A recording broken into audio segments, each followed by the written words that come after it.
folks. Welcome to Smart Living. I'm excited for today's episode. So we are in the middle of summer here in Arizona.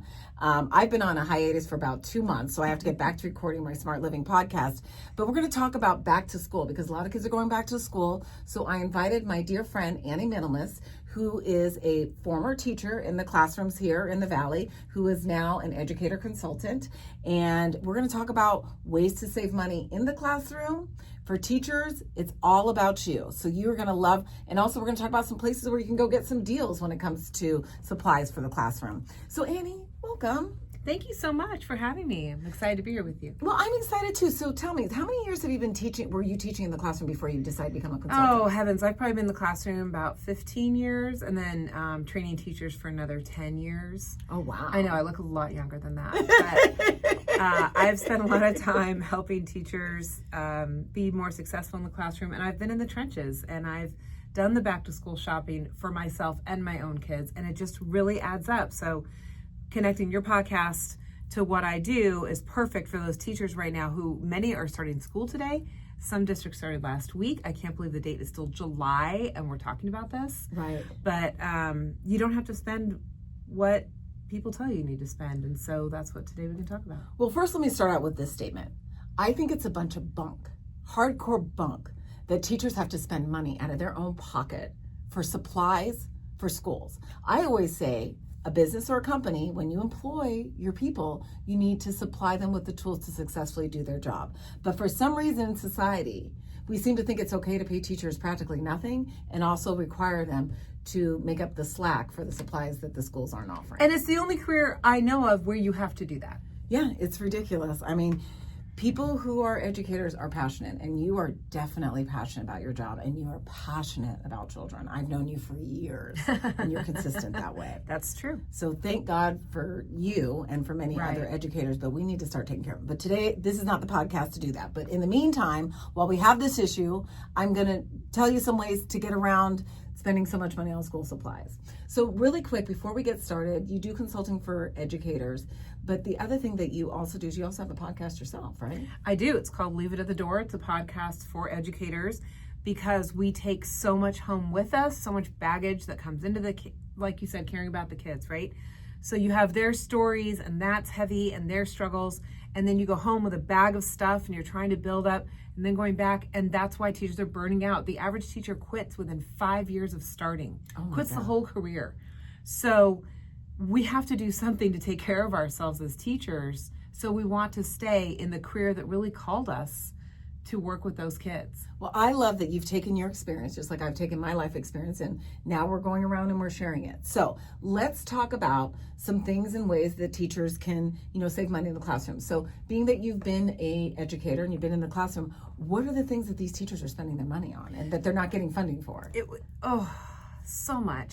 So the first thing to think about that I really want to put into teachers' heads is you're not decorating a dorm room, you're decorating a learning environment. Okay. Because if you go anywhere on social media right now, there's super cute little teachers that are decorating all their stuff with neon signs and fake flowers and paper flowers.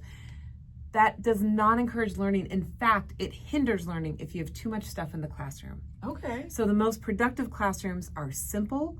We want our kids not to be stimulated in the room. We really want them to be calm. Right, that makes sense. So they can learn and hear from us. Right. So keep the walls more blank and fill them with their work. Let them see themselves represented on those walls of things they're proud of, not fill in every nook and cranny with color-coded everything. So that's my first thing is don't follow people's Instagram's account and go to all those Amazon links. You're going to throw it away at the end of the year, and it's cluttering up your classroom. And not only that, that's your good hard-earned money that you should be spending on yourself, not your students. Oh, 100%. So from the National Education Association, when they did these surveys of teachers, they said, teachers spend between $500 and $750 getting ready for back to school.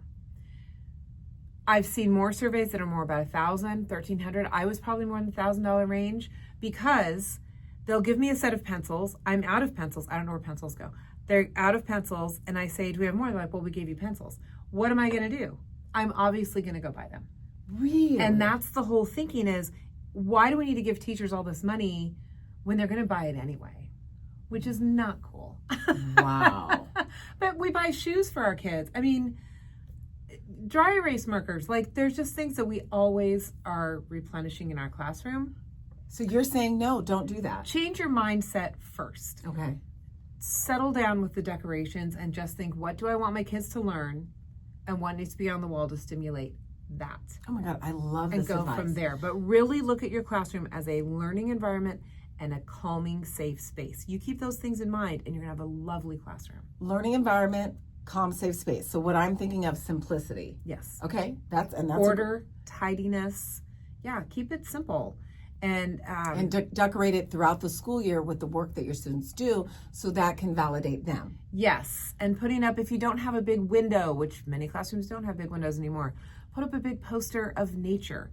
That's not going to change throughout the year. It's not going to wear out, but it brings a sense of calm. Okay. Spend your money on plants. Plants, learning goes up to 16% when you have a natural, calm environment. 16%. Wow. So spend your money on plants. Spend your money on lovely plants things, that you're going to take trash. home. Like, sure. Get a plant from your home, right? Bring it in for the classroom year, then take it home when you're done. Yeah. Because it was yours. Right. And the kids learn responsibility, caring for it, Yeah. right? It's all those things. Or we could even get a little bit crazier, and you can go to the Phoenix Public Library. They have free seeds. And you can get a packet, I think up to 3 packets every 3 weeks for free. Perfect. From the library. Perfect. And get that and have your students Yeah. do some of that, planting and gardening. That's part of learning too, right? Yeah, exactly. Okay. So what's another thing that you always advise teachers on when it comes to? Instead of reinventing the wheel, I went on, just this week, even prepared for this, I just went on OfferUp and typed in classroom materials. And there are so many teachers out there who are leaving the industry who are giving away stuff. A lot of stuff. Okay. A lot of really nice stuff. They have been paying for storage units every summer for their whole career, and now they need to get rid of it. And it's beautiful. Teachers, we take care of our stuff. So it's lovely stuff. And start there. Start with OfferUp and Facebook Marketplace and see what you like. But again, go easy on it. Your walls don't have to be covered. Look at your house. You do not have posters and pictures edge to edge to edge to edge. That's your house, right? True. Which leads me to a place. I want to give a little tip real quick. Yes. So I don't know if a lot of teachers are aware of this, or educators. You don't necessarily have to be a classroom traditional teacher. You just have to be an educator. And I'm an educator. I teach my Grocery Guru class. So you can go to Treasures for Teachers. So it's Treasures with the numeric 4 teachers. They have a location in Tempe. They've been around for, I think, 15 years. And I just talked to the new board member. And basically what it is all businesses, they donate all of their supplies to Treasures for Teachers. And then they sell that stuff or either repurpose it. If you go there, they have so much free stuff or crafts. I mean, anything that you could possibly think of that you need for a classroom, they have it there for nothing. It is a win-win organization, nonprofit all the way around, and they are super supportive of teachers in that way. The other thing too, teachers, if you're done with those school supplies, donate them to Treasures for Teachers. Perfect. I mean, it's an excellent organization. Yes. And all the things that Annie and I are mentioning, including her podcast, if you go to my blog, which I always have follow-up information at smartshopperdaphne.com, you'll get the links to all the things we're mentioning. So you don't need to write this down. Right. So exactly. Have you been to Treasures for Teachers? I think I've been there once when they first opened. Yeah. It was very small, didn't really have what I needed. Now it's huge. They have a membership. It's $35 a year, right, to belong to it. And it's but you have to be an educator. Gift. Yes. But they also switched around. For additional $10, $45, you can also shop there if you're not an educator. Oh, interesting. So I like that. Yeah. Interesting. Yeah, it's a new thing. Yeah. And that's really, hopefully, the trend that we are really going to is upcycling, recycling. Yes. Like, we don't need to keep buying all the new things. And, and also teachers have a web page with their school. Almost every teacher has their own page, meet Mrs. M, and has all the cute stuff and what we're studying and homework links. They can get the worksheet that your child never brings home. Now, do they make up their own website, or is it they the give teacher? us a page and a template, and then we create it. Okay. But on that, always have your wish list. Always have your wish list on there for things you need. Oh, wow. Why not? Right. You have a captive audience who wants to support their child in your classroom. And if they're coming at car line or saying, hey, what do you need? You don't have that on the top of your head. Put together that Amazon wish list. Send them the link out. Send the link out to your friends and family. I've already supplied several classrooms this year alone because they posted on social media their Amazon wish list. Okay. People want to help. help. Just wish lists in general. Yeah. It People doesn't have want to to be help. Amazon, does it? No, that's what I've been getting. Yeah, because I'm gonna do a whole podcast on Amazon how they're price gouging us. But anyway, that's another story. But I get what you're saying. So that's something I didn't know. That's really useful information. So nowadays, teachers have their own website, which is provided by the school district they teach for. Then teachers can create that website for information for their students again. But add, hey, by the way, I need some pencils, parents. Right. And let the parents donate the stuff. I love that's a great and idea. we're picky about what we like. So as a parent, please follow what they're asking for. Do not send me generic pencils. I need the Dixon Ticonderoga pencil. Right. Big plug. The eraser doesn't tear the paper. And ask any teacher. We are control freaks. And so when they ask you to get something, don't say, I found this, it was a little cheaper. We know what we're doing. Right. Yes. A little 100%. plug for it. So I love that. So a couple things. Keep the classroom simple and calm. Yes. And then also when it comes to finding supplies, reach out to other teachers who are probably selling their stuff, because so many have left the industry because it's really tough for teachers nowadays with all the requirements that they're required to do and being forced to teach things that are not necessarily teachable, in my opinion. But so you have that. So check out OfferUp. Also, Facebook Marketplace is a great place for resources. Absolutely. And Treasures for Teachers. Yes, so those that's are 3 really great resources. And when you're designing your classroom, think less decorating and more designing a learning environment. Got it. Shift your mindset, because if you go anywhere on social media right now, it is all these decorated classrooms. There's not one academic thing in that room. It is pins, it is cute curtains and pillows and which is ridiculous. We need to meet some milestones. We have a job to do in that room. Right.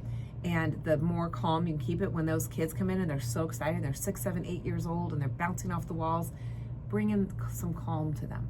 I'll tell you, you should go and try and get a contract with our government and tell them how they can redesign our whole education system. I'm telling you, you've got some really good ideas there, Annie. Thank you. That's so nice. Okay, what else you got?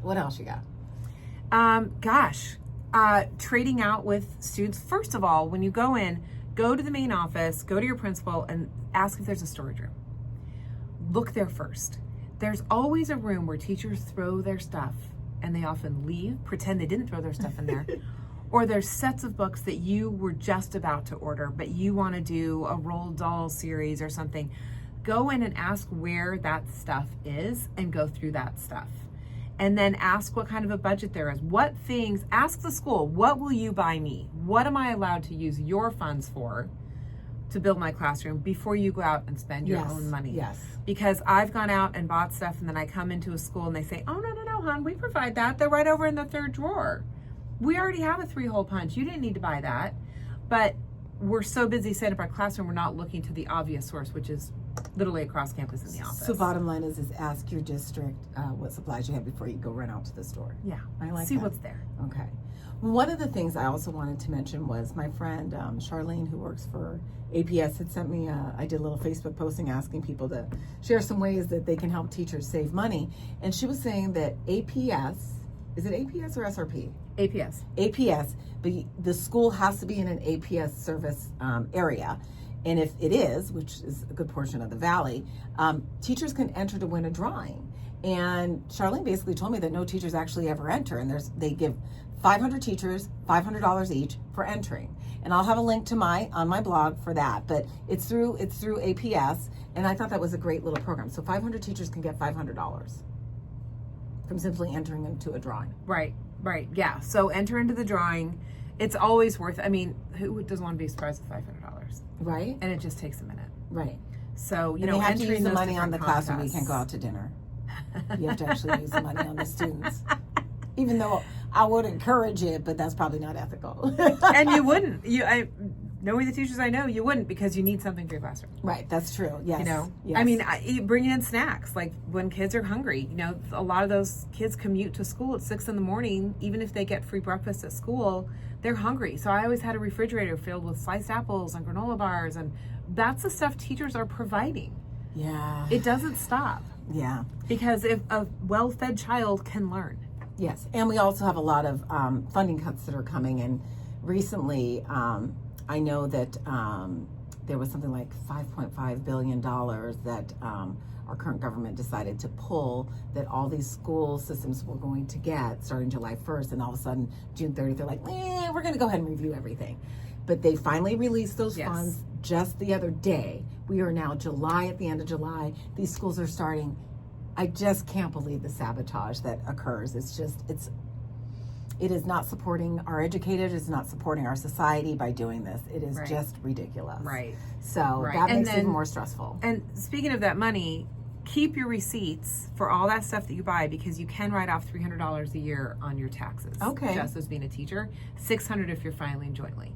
So That's keep good to know, those Annie. receipts, look at you. and you can recoup some of that money. I mean, it was always funny, when my husband and I are both teachers, and he'd say, "Well, how much do you think you spent this year?" I'm like, "Oh, friend, go ahead and write off the $300. I think I can defend that pretty easily." It's more like $1,000 probably, right?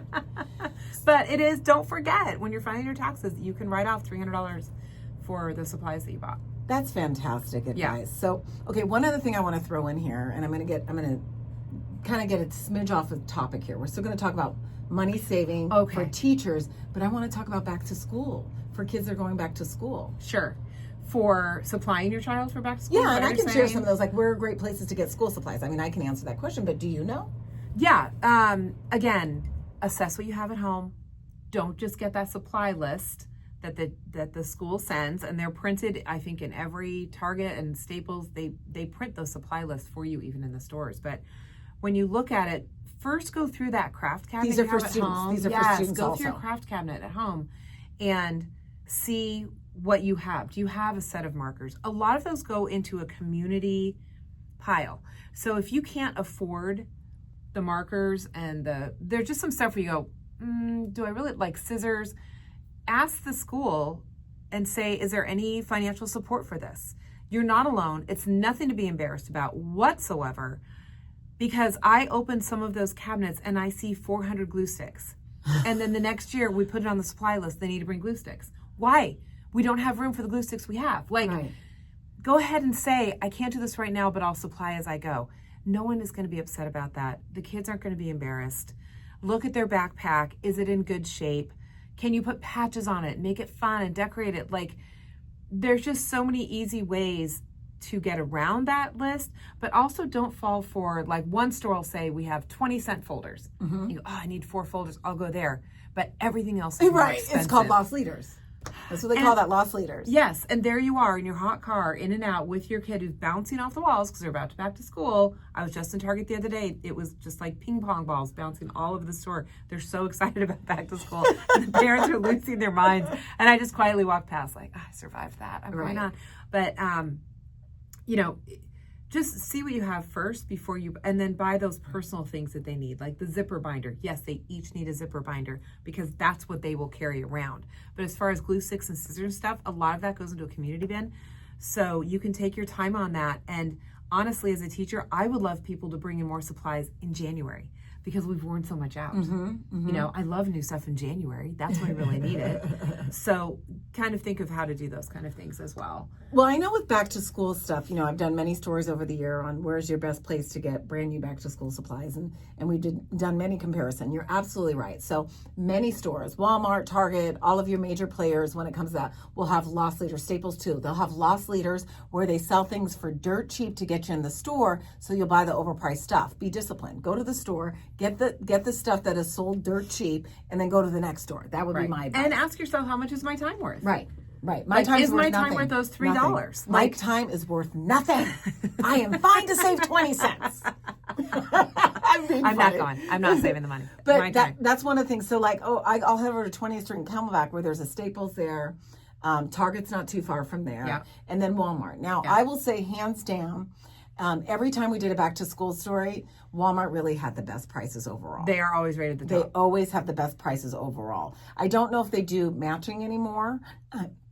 I know during the pandemic, a lot of retailers kind of stopped doing price matching that way. But hands down, that's going to be a good place to go if you have to get something new. But Annie had the best advice. I mean, ask your friends too. Your friends who have kids that are all grown up or just finished school, ask them, go, hey, you got any old school supplies I can have to save yourself some money? Yeah. So some great things there. So thank you. I just want to talk about students too also. And order pickup on Target so that the kids, God bless them, don't distract and be like, Mom, but I need a pencil case. You don't need to go through that. Order it online, go through the supply list, go pick it up. Right. And I wouldn't say Target. Target is very overpriced on school supplies. I mean, year after year after year, they were absolutely the most expensive. Wow. Yeah, they really were. It was often Walmart that beat in Staples too. So I didn't see them as a big player. Yeah, and if it's just to the pickup, the kids aren't going to get distracted. I mean, yesterday I was just giggling about all the drama. But it's so fun, Annie. You're taking away the joy of being a child. I know. I take them cool. I mean, I looked forward to that. I mean, my daughter, Alexis, oh my God. She would be like bugging me in June to go get school supplies. It was so cute. And when they can learn to read and they read the list. Yeah. Oh my God, it's so if great. You have fun doing that, that's fantastic. As a teacher who's going back to school and then taking my kids, there's only so much I can take. That's so great. So it's to just, take care of you first. I mean, you have to fill your tank to take care of the kids and get them off to school. I love this. Well, Annie, I'm going to wrap this up because I always feel that we're just not that interesting after 20 or 30 minutes. Which, ironically, I want to let you know, I was listening to a podcast the other day. We live in such a political environment now. I'm listening to all these podcasts that all these people who think differently than I do listen to. Some of these podcasts are like 2.5 hours long. Yeah. It's insane. And I'm not going to do that. I just don't find that information. No, my podcast never goes over 20, 25 minutes max, usually about 15 minutes. I try to do the average commute so you can listen to it on the way to work. So that's how I base it, is can I get in my car and finish your podcast before I get to work? Perfect. I love it. That's my goal. I love it. Well, Annie, I appreciate you taking the time and giving us, that was some fantastic advice. Thank you. You are going to soar with your new career as a consultant. Thank you. I think you're going to do fantastic. And I hope a lot of educators listen to this and know that this woman is going to give you some real honest advice, especially in the world that we live in, where we're going to get funding cuts for children are in special education. And that is definitely your specialty there. Absolutely. And if you go on my website, which Daphne will put in the show notes of anniemiddlemist.com, you can find how to bring me to your school and do those presentations for accommodating IEPs in your classroom, helping those special ed kids, and really keeping your teachers. I worked at a school a few years ago. We lost 9 teachers in the second half of the year. Oh my God. They walked out. No notice. That's not unique. There are teachers quitting mid-year. They're not going back. There's a huge shortage. So what I want to do is go into schools and help those teachers find their peace and enjoy their calling so they stay longer and those kids get a more stable learning environment. And society. Let me just remind you one thing. We are not going to be here forever. The children that are behind us, they're the ones that are going to be in charge of this world. Let them get educated, please. And not just the education that you feel they should have, the actual education that we all have gotten, okay? So Annie, I will have all the links to the information that we mentioned, Treasures for Teachers, how to get a hold of, what's the name of your podcast one more time? Leave it at the door. Leave it at the door. I'll have a link to that, which, by the way, it is actually a very informative podcast, especially if you're a teacher. I've listened to it. So just head to my blog at smartshopperdaphne.com. And don't forget, folks, I'm Daphne Monroe, your smart shopper.